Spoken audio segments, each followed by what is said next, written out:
Saturday Night Live makes fun of a lot of Republicans and Trump, but they actually took aim at Kamala Harris's running mate, Tim Walz, on this past weekend's show. It was pretty funny. Let's watch. Okay, he's out there. He's doing his thing, whatever that may be. Okay, come on, just relax. You know, you haven't had a night off in 3 months. Do you want to watch something less stressful like the Menendez Brothers show? I don't know, Dougie. I kind of wish I had picked Josh right now. Oh, Josh Shapiro? No, Josh. Cabernet. Look, Tim will be fine. It's not like he's going to say something crazy. I've become friends with school shooters. SNL didn't stop there. Take a look. I'm a knucklehead. But I'm sure this guy has some things he'd want to, back out of as well. He's right about that. That's an area where we have a lot of common ground.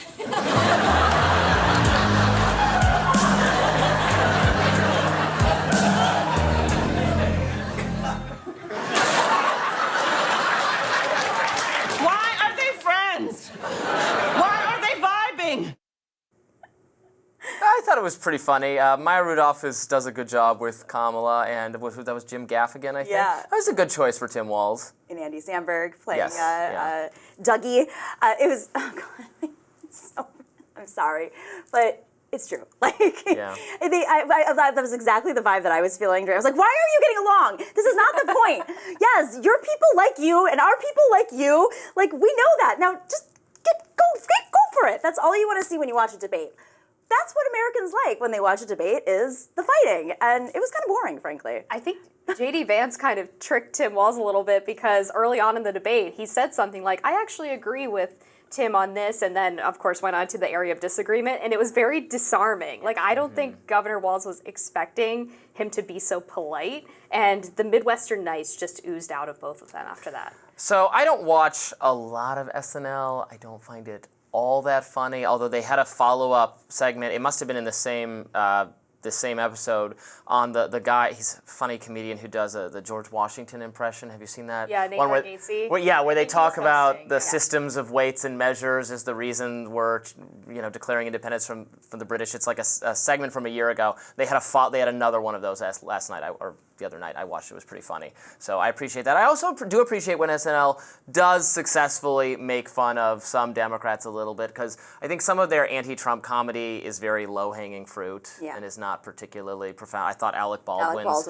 Trump impression was just so lazy, and so I did not laugh. It gets at it old once, because but Trump is the impression. Trump himself is so funny Yeah, that exactly, somebody yeah. portraying him isn't necessarily funny. I also don't think satire is very funny when there's a very obvious bitterness behind it. Like, you kind of have to be in on the joke, and you have to be willing to poke fun without it being outright nasty. Yeah. And unfortunately, late night comedy and Saturday Night Live kind of fall into that trap of, because they do genuinely dislike Trump so much, it comes across as not trying to be funny, but just trying to be mean. Yeah, like Dana Carvey doing George H.W. Bush, those were so funny. He's doing Biden now. Yeah. Did you see? It's so His good. Biden is very good. Yeah, he's just tremendously talented.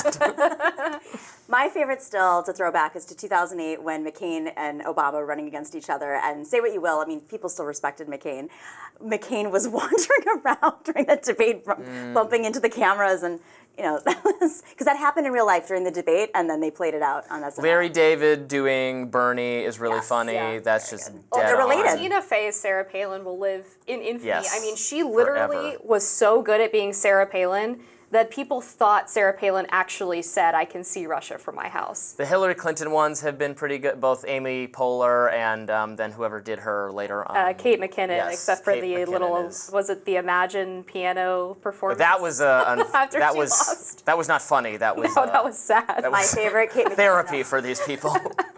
My favorite Kate McKinnon is Rudy Giuliani, though. That's my absolute favorite. Yeah, she does a good Rudy Giuliani. That's a weird one. Yeah.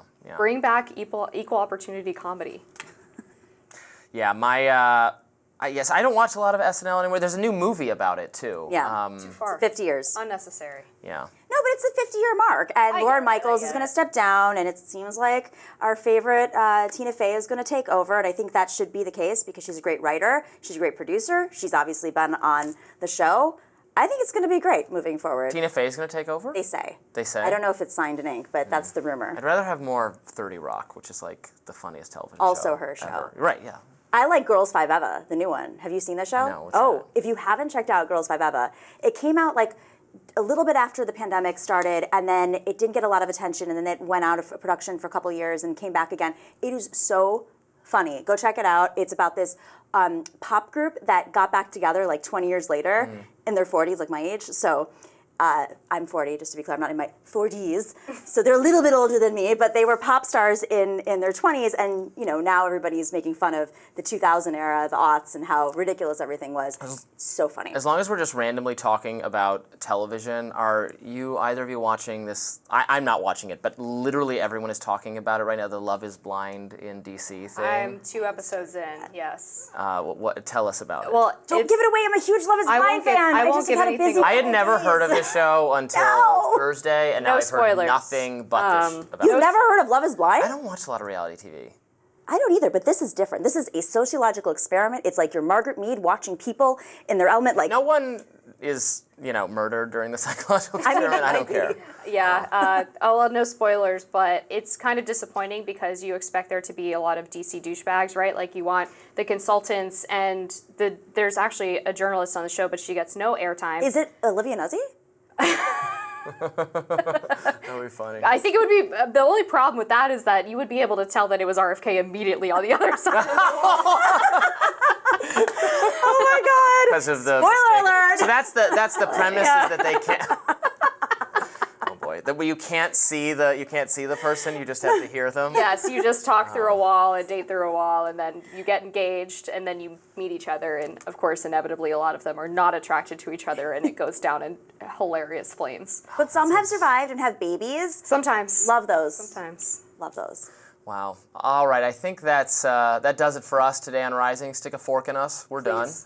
done. Be sure to like, share, and subscribe so you never miss any of our content. And for those of you who like to listen while we're on the go, we're available anywhere you can find podcasts because love truly is blind.